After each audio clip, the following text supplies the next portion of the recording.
Hey, what's up, NBA fan? What's up, all sports fans? This is JB right here, host of the Behind the Bench podcast network and channel. Just want to give a shout out to the rest of the crew. I'm talking about Shy, Kelvin, and Jermaine.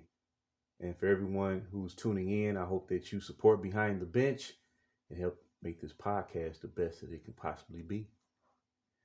Now, check this out, everyone. Check this out. And we talk about the evolution of basketball or the evolution of sport.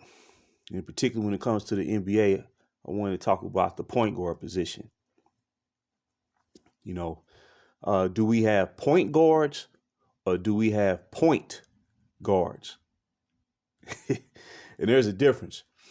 Traditionally, in decades past, your point guard, your top point guards, I should say, were considered playmakers that ran the offense, that distributed the basketball to the players who need to get the ball at the time they needed to get it at any particular stage of the game.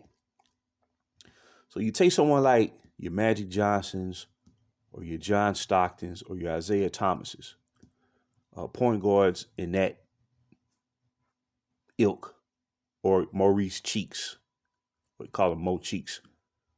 I'm just really, focused on the modern era since the ABA-NBA merger.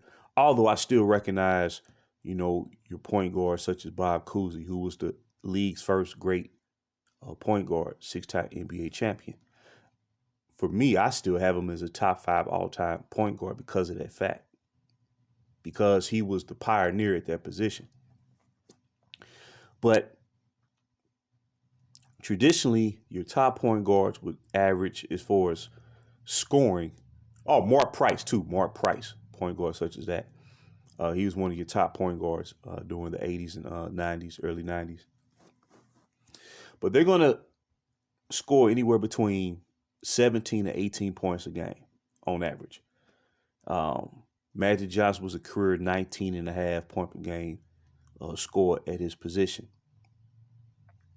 But if you go back and study those teams that those point guards led, the Lakers, or like a Dennis Johnson for the Boston Celtics, Isaiah Thomas's, the Mark Prices of the world, Mo Cheeks, there was countless great point guards. Or Mark Jackson, he was a classic prototype point guard. It seemed like when you look at the offensive production amongst the starting 5, that the scoring was more balanced. It was more balanced. So let's say Magic Johnson averages 19 points a game. Well, the top scorer for the Lakers or Showtime Lakers, they may get you 21 a game or maybe 22 on average. And then Magic would get 19, and then a Worthy may get 17. I'm just saying on average, 17, and then let's say a Byron Scott. I think the most he scored in his career was like 21 a game. Worthy get you to his top scoring performance was like 21, 22 a game. But then you had your Kurt Rambuses and your Michael AC Greens. They're rounding out the scoring with like a 12 point per game average or a 10 point per game average. So back then, your starting 5 averages double figures. Everybody who represented the starting 5 got double figures. Detroit Pistons, the same type of pattern. Isaiah Thomas, Joe Dumars, Bill Laimbeer, either Adrian Dantley or Mark Aguirre, James Buddha Edwards, Philadelphia 76ers, Mo Cheeks, Andrew Toney, Dr. J, Moses Malone, and like Charles Barkley. It seemed like the offense was more balanced.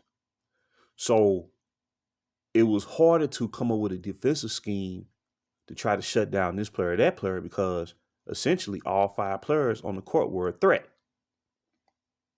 right? And then you had your,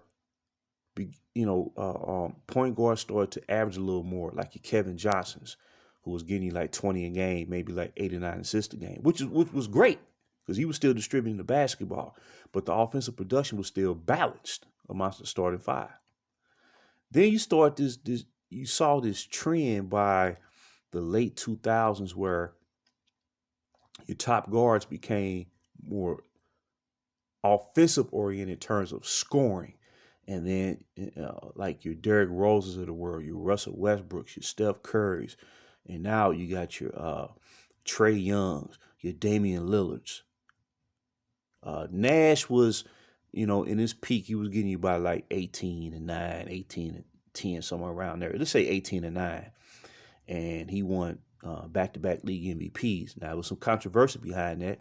You could say he deserved one, but that second MVP probably shouldn't have been given that. But nonetheless, he got back-to-back league MVPs. But if you look at the starting 5 that these new age guards lead, the scoring is not as balanced. It's more top-heavy oriented. Now, when you look at the Steph Curry, I mean, his impact on the game has been tremendous with his shooting, and he can play make when needed. He's improved in that area, but he's also a great free throw shooter too. And I think he's the all-time leader in free throw shooting percentage, as well as all-time leader in three-point made. So he's an all-time great player, and it's an argument that he's a top 10 player in league history.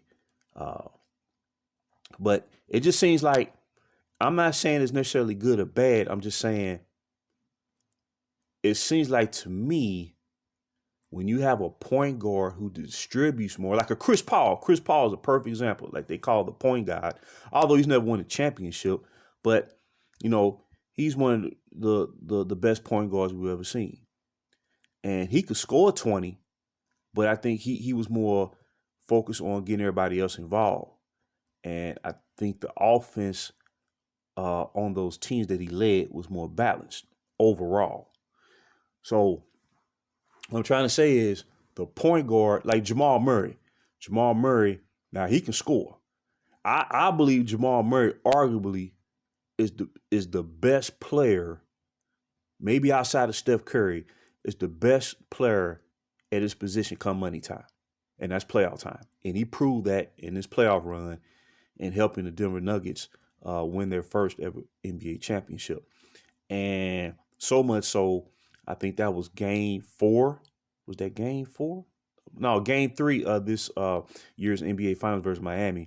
He and Nikola Jokic became the first teammates ever to record a 30-point triple-double in the same finals game. But I love Jamal Murray game, man, because he can distribute, but he can score. He can score with the best of them come money time, and he can shoot the 3 effectively. He don't just, be chucking threes and jacking threes all game. He knows how to play the game. And Denver was missing that over the past, 2 seasons prior. But at full strength, Denver became world champion. So it's just something to talk about. It's not, being negative. Like I said, man, I enjoy watching, Steph Curry. But I think Steph Curry is a little more well-rounded than someone like a Dame Lillard as far as getting people involved when he needs to get them involved. But it just seems in the grand scheme of things, the point guards who score less distributed more. And it seemed like the offense between the starters, the production was more balanced. And, maybe it comes a point where the league gets back to that. But, it's just an observation over the years. It's no pro or con per se. But that's why I think Magic Johnson is viewed consensus-wise as the greatest point guard to ever play the game, because he could score when needed, but he preferred to get everybody involved. And as a result, he was a 5-time NBA world champion in the golden age of the 1980s. So I just want to throw that out there real quick. This is JB right here. Till next time, BTB Behind the Bench.